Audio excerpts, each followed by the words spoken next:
Today on Locked On NHL, we're going to talk about why players keep playing even though they're hurt and a bunch of other stuff. All of that is coming up on today's edition of Locked On NHL. You're Locked On NHL, your daily podcast on the National Hockey League. Part of the Locked On Podcast Network, your team every day.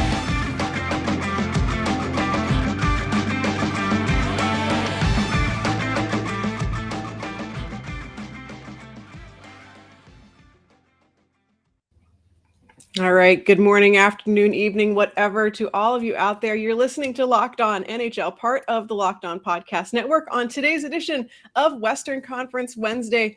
My name's Sarah Avampato, host of Locked On Kings, and as always, joined by host of Locked On Flames, my current nemesis, Jess Belmosto, here to talk all about the Western Conference stuff. On today's show, we're going to look at a little bit of what's happening in Calgary as they've got a prominent player who is out for the season. We're going to look at a retirement in the Anaheim Ducks, and we're going to talk about coaches and who should win a big shiny award at the end of the season. So we're going to get to all that today, but we'll start with Calgary as Sean Monahan, who has been like the butt of fan frustration all season long, and is well known for being a player who maybe plays through things that he shouldn't play through, has been shut down for the season with injuries. So surprise. Yeah, surprise. So what is going on with him? What's the situation there? Well, okay, so last season he had left hip surgery. He had like very significant hip damage into very early in the season, played through it. They shut him down rather, had surgery, came back for camp, and I don't really think he had time to completely heal. And then he was a healthy scratch, mind you. I believe it was March 25th against Arizona. And then he missed practice and like he was absent from morning skate. So everyone was like, what's going on here? Maybe it's just a maintenance day. Who knows? And then on Saturday, which was not April Fool's Day, the day after, Brad Treliving, the general manager of the Flames, came out and said he's been shut down for the season. He's having season-ending surgery on his other hip, so his right hip. And he came right to me and said, hey, something's wrong. So at least they didn't force him to play through it. Yeah, I feel like last time he had all of that happen, like there were those quotes in the one, like the Athletic article that were talking about how he was like, yeah, if I bend over to do a face-off, sometimes like my whole body just gets stuck there. And I'm like, who is reading this thinking like, oh, that's perfectly normal and okay? Right. Like, it's so frustrating because I've talked about it like 3 times in the last month. Basically like a weekly occurrence of Sean Monahan playing through injuries, and how like I'm not frustrated with him. Mm-hmm. I think that like that needs to be clear. I don't have this vendetta against Sean Monahan because he's injury prone or whatever. I have issues with the organization for allowing him to play through these. If a player comes to you and says, hey, like I'm sure they have conversations. Hey, like, why is your face-off percentage like absolute garbage? Oh, well, coach, like my hip keeps locking up. Okay, we'll see you at the next game. Like, you don't process that's not healthy. That's not good. Like, he has played through significant injuries before, with his wrist, his 2 hernias, his groin, his other wrist. Like, this guy's 27 years old. I don't understand. Yeah, and like I know that the hockey man take on this is always like, well, you want to be a good teammate and you want to whatever, but like, how is it helping your team if you are in such like physical pain or whatever that you're not playing at your best? Like, I feel like that it's like the opposite of being a good teammate because you're dead weight. Right. And I mean, especially for Monahan, who, like, I'm not even that tuned into what's happening with Calgary and fans, but I feel like all I see are people complaining about him and complaining about underperforming and whatever. Well, how much of that is attributed to the fact that, like, who knows when the last time was that he was ever fully healthy? Like, of course he's Exactly. not going to be great. And so then everyone's mad at him for something that's kind of out of his control. Exactly. And it's so frustrating too because, I try to look at this from like an even bigger picture. Mm-hmm. You hear about all of these retired athletes who come out, and most recently Jimmy Hayes, whose drug Mm-hmm. addiction started because he was playing through an injury. Mm-hmm. And I'm not like trying to speculate of, current players or anything because that's incredibly inappropriate. But do we want more players going down Mm-hmm. a path like that? And 27 years old, he's not even 30. Yeah. And this guy has had significant damage done to his body, and it's just not healthy. Yeah. I feel like the other example that, it's not obviously as sad of an ending as Jimmy Hayes, but Ryan Getzlaf, Yeah. who I think last off season before, there was a special that I think Rick Westhead did it because he does all of the exposés at this point. But Getzlaf was talking about how he just played through injury, was on so many different drugs and painkillers just to be able to play, that his life, like, he can't play with his kids. He can't have a normal life at this point, like, or is just kind of getting it back. And it's all because he did this to his body to play. And everyone was just like, it's fine. Don't worry about it. Like, you got to play. Right. And it's like, if a guy like Ryan Getzlaf doesn't feel like he can speak up until his career is over, like, what chance does, a 19-year-old coming into the league have, like, Exactly. to be able to stand up for themselves like that? And I think my biggest problem here is the quotes that are coming out of Calgary. And it's like, you should want to be like Sean Monahan. No, you shouldn't. Mm-hmm. I mean, yeah, I would love to be like him in the monetary aspect of things, of course. But you should not be creating and condoning a culture where, one, your players are playing through these significant injuries. Two, your medical staff is not doing their job. Three, you're propping these players up to be godlike. What's that going to say? God forbid, Johnny Gaudreau, he hurts his wrist. He's not going to come to you and say, hey, I something's not right here. He's going to say, I have to be better Right. than that. Yeah. But Yeah. And it's frustrating. I feel like it's frustrating for fans because, you don't get to see the top players sometimes because they're out, but that's the right choice right, because they're still people. And, when they come back, they're going to be better. They're going to play better. right. With the Kings a couple of years ago, Jeff Carter had, it wasn't it wasn't like totally, it was like it wasn't his Achilles, but it was like leg A ligament, tendon sort of. region, and he had it slashed by a skate, like total accident, freak play, like, not, wasn't anything dirty. And he has even said that it took him, he was out for a long time, and he has said, like, it took him a couple seasons to even feel like he was even close to being able to skate the way he used to. And it's like, imagine, and he certainly came back probably before he should have. And again, another guy who, veteran player, respected in the room, around the league, and is like, no, I got to come back. Like, Right. but you can hardly skate. Like, you watched him and you were like, oh man, this guy's done, because he skated so bad, and that's his game. Right. And no, it just took a couple years to, like, fix it. Right. And that's the thing. I said this on the show about hip surgeries because even David Krejci came back before he was fully healed. But hip injuries are not something you rush back from. You need to, there's a lot there. Yeah. I don't know muscles and yeah, there's just obviously a lot.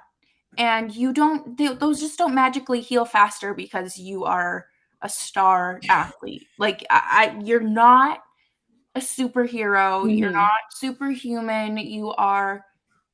They got the same 206 bones as the rest of us. I was going to say the same 32 teeth, but they don't. Definitely not. Definitely not.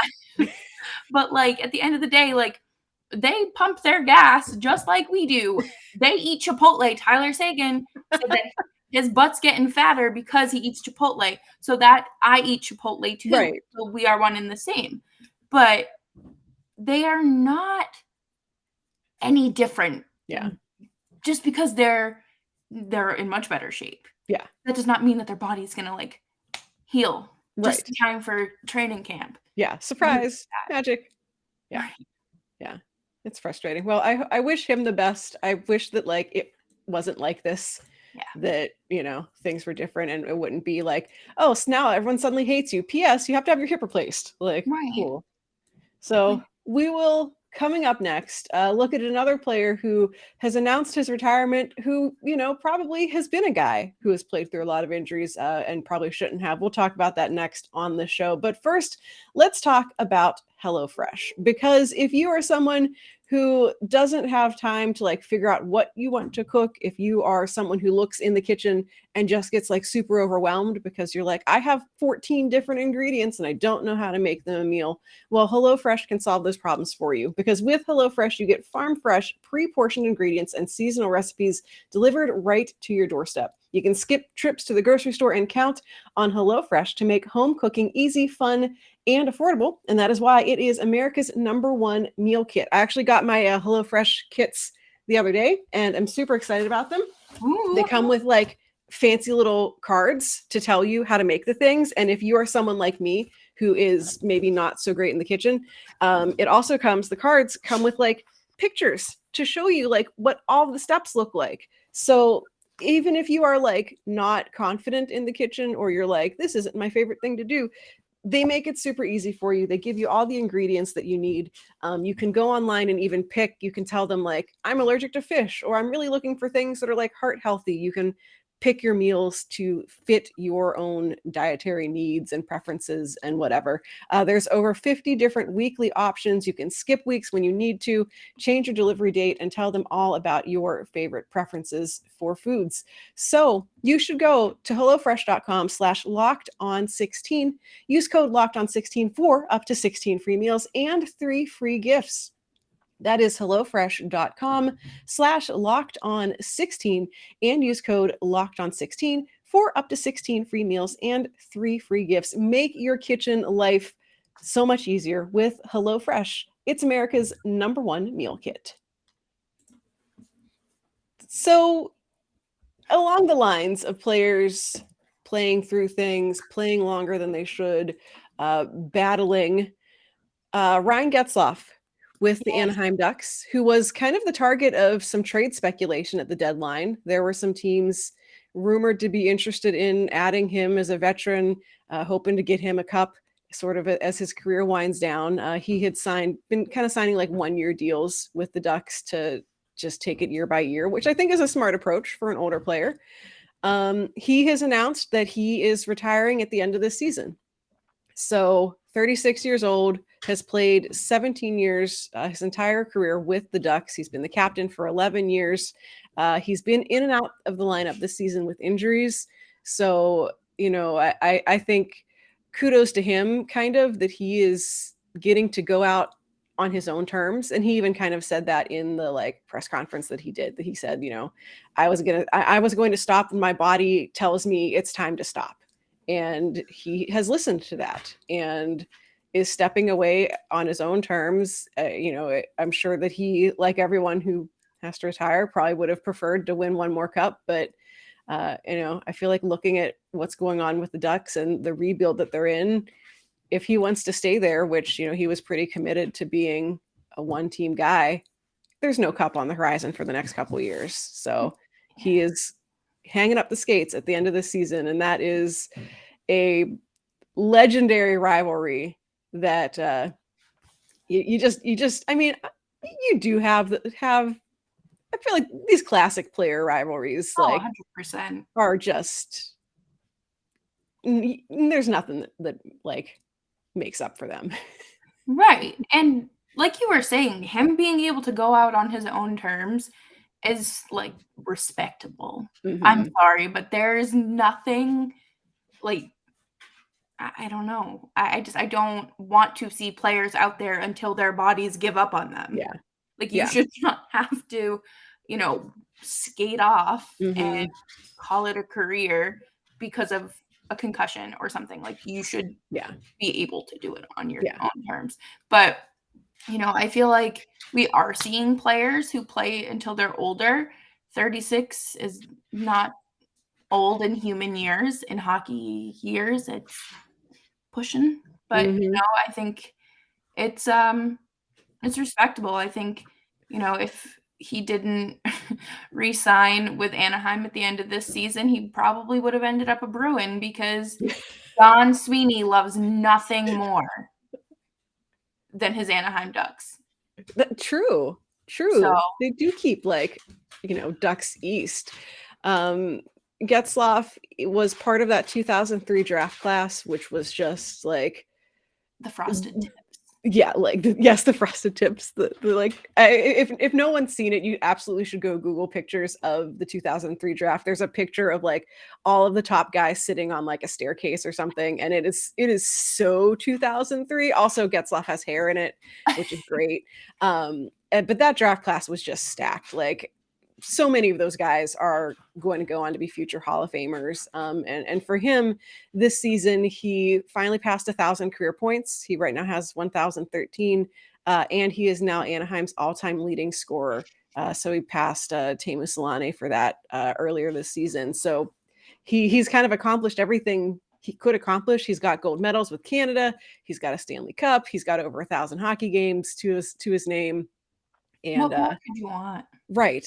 And he gets to call it quits when he wants to call it quits. I'm pretty sure that he's just going to stay there. Everyone basically assumes he's going to go work for the Ducks in some capacity once he's done. He's not going to go away. Right. And, I think that's commendable. I think that there are a lot of players who, like Pekka Rinne, who just retired last year. He still hangs out around the rink. Yeah. He's still there. He's in everyone's, I don't say in everyone's business, but he's helping them out. Yeah. And, I'm sure that Getzlaf will be the same way. And I know that he's married. I don't know if he has kids or not, but I'm sure he has 7 because hockey players.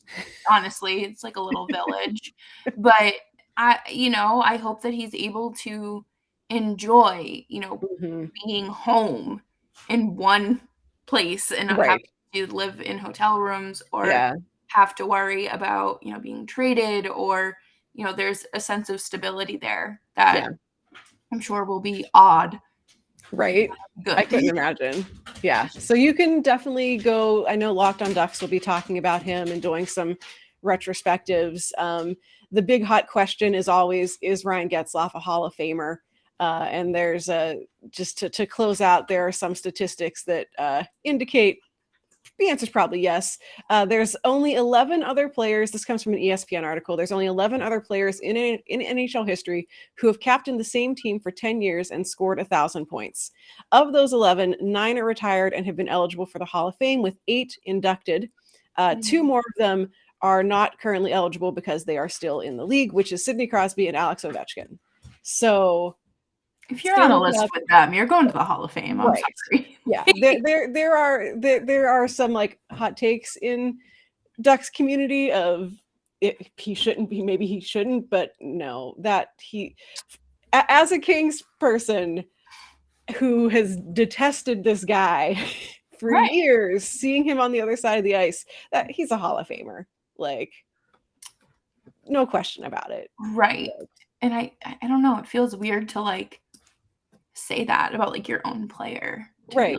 Especially if you've look at his stats and be no, he doesn't deserve it. What more do you want from him? It's not his fault that they couldn't get another Stanley Cup. Literally, what do you want? Right? He's not the GM. What do you want from him? And there was dysfunction in the room for a little bit, so let's not dumb that down, but whatever. So congrats to Ryan Getzlaf. I feel like their last game might be against the Kings, which would be really funny. If it isn't, it should be, because that'll be schedule it real funny. I feel like Jonathan Quick is just gonna have to punch him one last time for old time's sake. But Congrats to him, and I will be glad not to have to like play against him all the time, because even now he's still good and annoying. Right. And, happy trails. Exactly. But leave us alone. Exactly. We're going to talk about some great coaches coming up after this, but I think you've got some stuff to tell us about first. I do. The sun is shining today, and my blinds are closed. But if I was wearing my contacts, I would absolutely be sporting some Shady Rays. Shady Rays is an independent sunglasses company that gives you the features of a $200 pair of sunglasses for a fraction of the price. That means polarized lenses, well-constructed durable frames, and premium high-end finishes. Also, something you won't find anywhere else is Shady Ray's Insane Protection Program. I'm clumsy, so sign me up. Shady Rays includes lost and broken protection on every pair. They will send you a brand new pair if you lose them, no matter what happened. Give them a try, and if you don't love them, you'll pay nothing. It's as simple as that. Plus, 10 meals are donated to fight hunger in America when you shop with Shady Rays. Exclusively for our listeners, head to shadyrays.com and use promo code LOCKEDON to get 50% off 2 or more pairs of polarized sunglasses. That is promo code LOCKEDON for their best deal of this season. 50% off for 2 or more pairs of Shady Rays sunglasses, backed by over 150,000 verified 5-star reviews. And now, shopping wears me out. I think that you might need a little gas in the tank after you go cruising on Shady Rays, but Built Bar will satisfy that hunger. Built Bar is a delicious tasting protein bar that will satisfy your hunger, fill your tank, and their marshmallow puffs are the first ever protein infused marshmallows, which I think is super cool. They taste delicious too. And you can head over to built.com and check out their variety of flavors. I always love getting my Built Bars in the mail. Can't go wrong with mail day there. And you can get them at a discounted price. That is built.com. Promo code LOCKED15 for 15% off. All right, let's talk about awards, because one of them, I feel like I don't want to wade into the one that everyone keeps talking about, which is the Hart Trophy stuff of like, I'm so tired of hearing about that. So let's talk about the more interesting one, which is the Jack Adams. It's probably not the more interesting one, but I think it's interesting. I think it's the most interesting because of what each team thinks their coach does. That's more significant. Like each fan base is like, well, Rod Brind'Amour did this 3 years ago.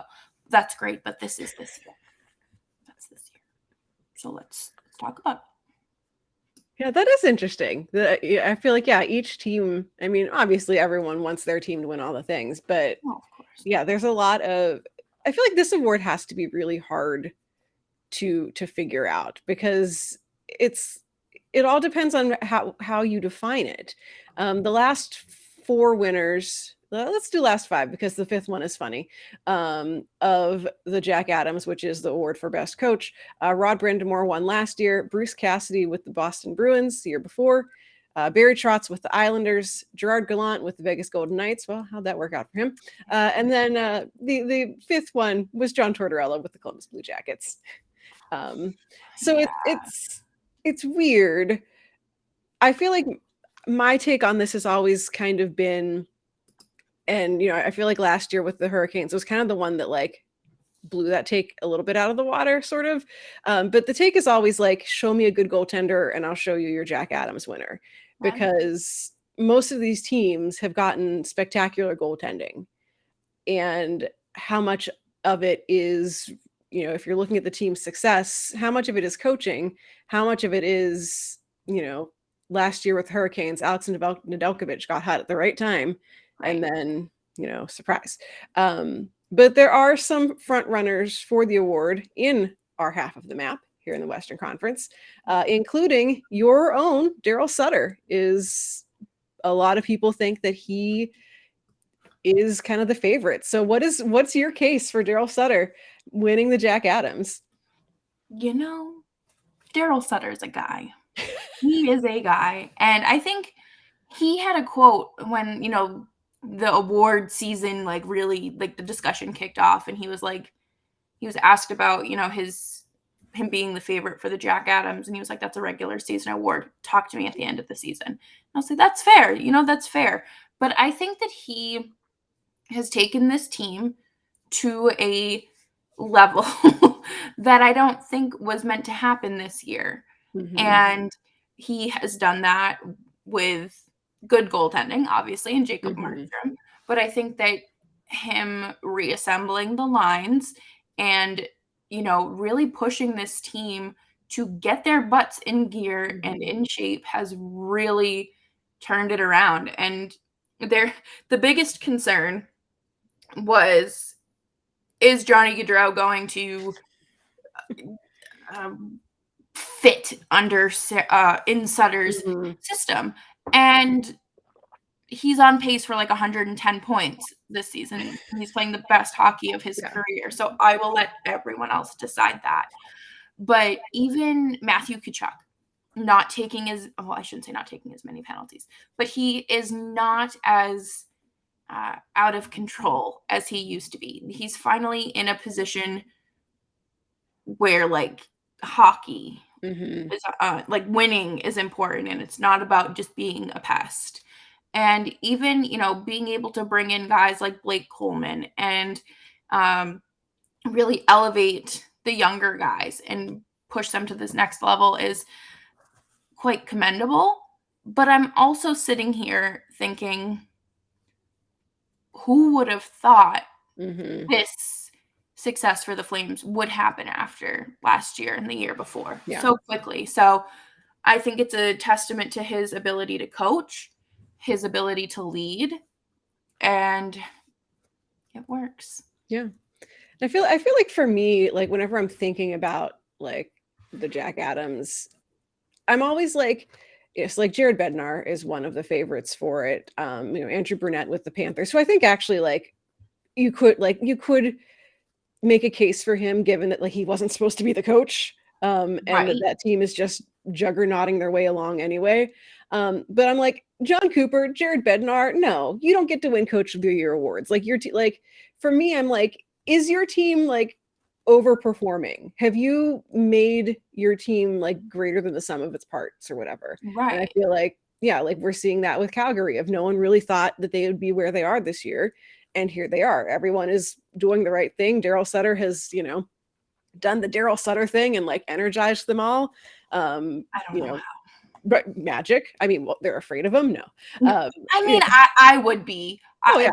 I mean, I'm afraid of every authority figure, but, like, I think Daryl Sutter just, like, I think he has that soft side to him. Like, when he talks about his son Chris, it's very soft. But even, like, when you talk, like, or when he addresses the media after games, he's very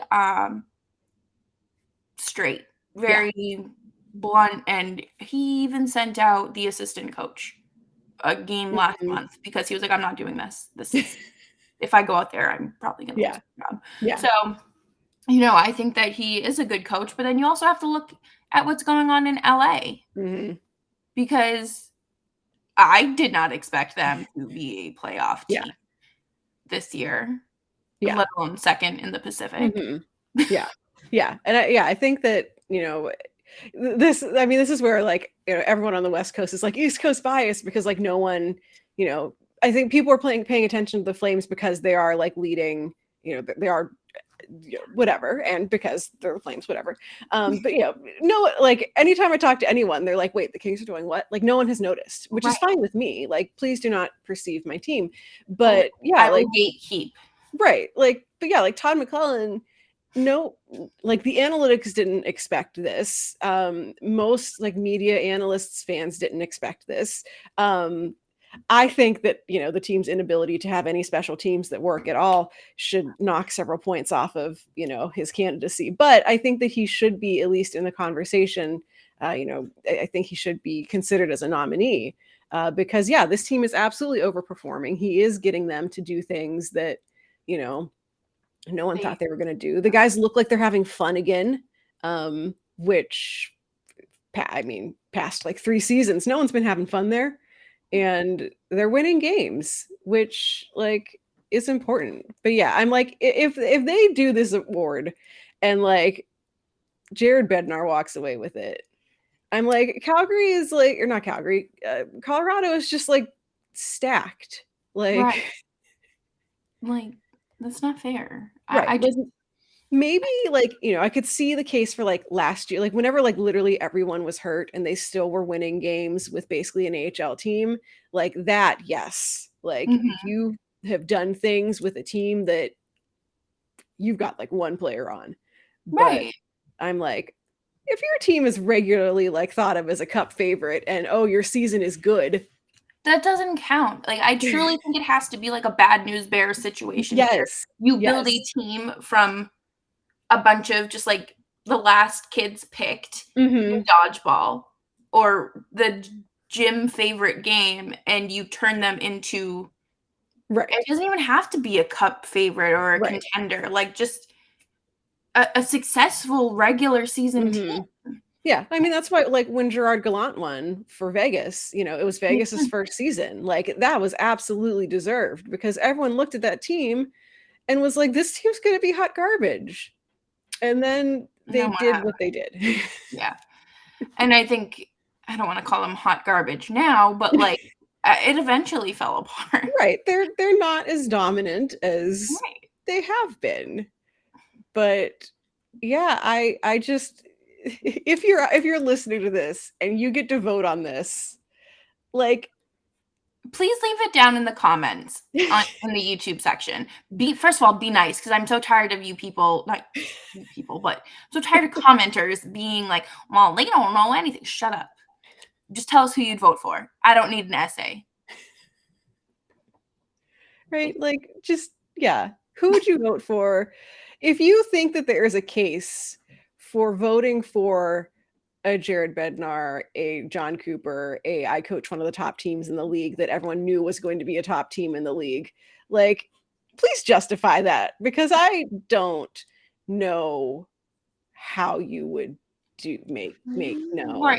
no. John Cooper should not even be in the conversation because his team has won back-to-back cups. Right. And like, he's a great coach, but he also has like Nikita Kucherov and Victor Hedman are like a cheat code. Right. So you don't get any sort of cookies or brownie points here. You are out of the conversation. Yeah, or Built Bars. Yeah. Exactly. Yeah. You don't get Yeah. Tell us who you vote for, because I'm always fascinated by this one, and I feel like whoever wins is never who I thought was going to win. So let us know. Let us know what you think. That's going to do it for us today. Here on Locked On NHL. Thank you so much for listening. Jess, for people who want to hear more from you or tell you why Daryl Sutter is great or not great, where should they find you? You can find me on Twitter at Jess Belmosto. It's on the screen if you're watching on YouTube. You can find the show at Locked On Flames, wherever you get your podcasts, on YouTube as well. Cool. And I'm on Twitter at Right Said Sarah. Locked On Kings is at Locked On LA Kings on Twitter. Also available wherever you get your podcasts. This show, Locked On NHL, available on any podcast platform you can think of. We're on YouTube, so make sure you are subscribed. Make sure you're getting notifications so you never miss episodes. Tell your buddies all about it, because of course we are getting close to the playoffs, which means it's fun season, because we're getting down to the games that are for all the marbles. So keep listening to Locked On NHL all season long for more great hockey news. There's content every day of the week here on Locked On NHL. So thanks for listening, and we'll talk to us personally next week on Locked On NHL, part of the Locked On Podcast Network, your team every day.